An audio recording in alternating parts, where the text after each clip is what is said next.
The gentleman from Pennsylvania, Mr. Meehan, is recognized for 5 minutes. Thank you, Mr. Chairman. Mr. Timmons, let me ask you a question right from the outset, please. The President issued regulations from the administration stressing the importance of giving 60 days notice and comment. We've heard some questions about this issue, and we've heard a lot about EPA. What has your experience been with EPA's abiding by that regulation, that request? 60 days oftentimes is not adequate, first and foremost. But with the experience of manufacturers with the EPA has not been a particularly harmonious one, and it's not, in all candor, it's not. It hasn't just occurred in this administration. The last administration was very difficult to have meaningful conversations with. I was Chief of Staff of a state government in the 90s, and one of the things that we attempted to do was to have a collaborative relationship with our regulating agencies, our environmental permitting and regulating agency, with the business community, because we all agreed that we wanted cleaner air and cleaner water, and we found that the best way to achieve that was to work together to achieve those goals. Now, it didn't always work, and sometimes businesses had to be they had issues that could not be resolved in a collaborative way. But we did find that when we worked together, we were able to resolve issues quickly and achieve goals that did not harm the economic competitiveness of our state. And we'd like to see that be the case with EPA. We're happy to see the President's regulatory executive order. It doesn't apply necessarily to the EPA, but we think it's a step in the right direction. Well, if you could help me to the extent that you can by asking some of your constituencies to give us a record on that, because I know the issue arose today, and I was in preparation for this. I have a letter from Charles Travana, who's the President of the National Petroleum and Refiners Association, and I'm quoting his language. In relation to chemicals regulation, there's been little transparency into the regulatory process in the EPA in recent years. For example, EPA no longer holds public meetings when crafting regulations.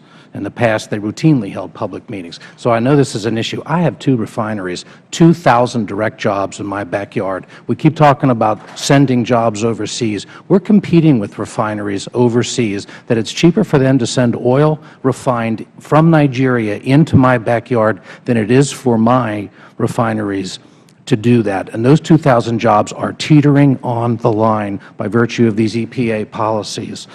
As I've talked to the folks down here, we're getting so many mixed messages. One, you talked about working together. They're giving regulations for greenhouse gases, but vague guidelines. You talked about BACT, which is the best available control technology. They're delaying any kind of interpretation on this and then opening the company to the extent that if they put in something, that can be litigated later that it wasn't the best available technology, and it will require the company not only just to litigate this, but they can lose the benefit of the investment that they've already made. Well, that's an example of a regulatory process that really doesn't make sense. And one of the things that we have advocated as the National Association of Manufacturers is that, as I mentioned before, it's 18% more expensive to do business here in the United States. Part of the reason for that is our regulatory burden. And we believe that our goal should be, and the goal of policymakers should be, that this is the best country in the world in which to headquarter a corporation, that it's the best company or best country in the world in which to practice and research and development, and that we need to be obviously the best country in the world in which to manufacture so that we can export our products.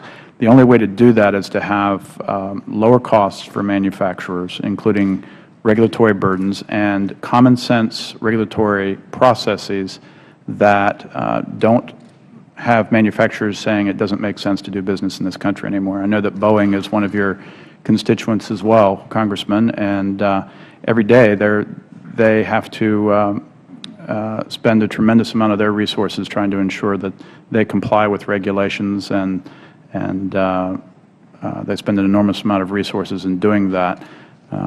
You use the language common sense, and it is something that we all care about.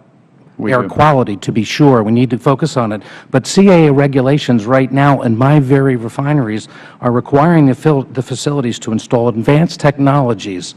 But by virtue of doing that, they're going to use more energy than they currently do for the process. Then they're going to be penalized for the greenhouse gas that's associated with the very technologies that they're being required to put in by the EPA. Where's the common sense in that process, as the result of that means that those jobs are going to be competing with a Nigerian oil that doesn't have the same requirement, that's going to take that market away from the workers in my district? Yeah, I don't think you would see me defending that as a common sense move. So, may I just ask one last question, Mr. Chairman, before just winners and losers? They've picked two industries when they've decided EPA so far is refineries when they were required to do the new source performance standards.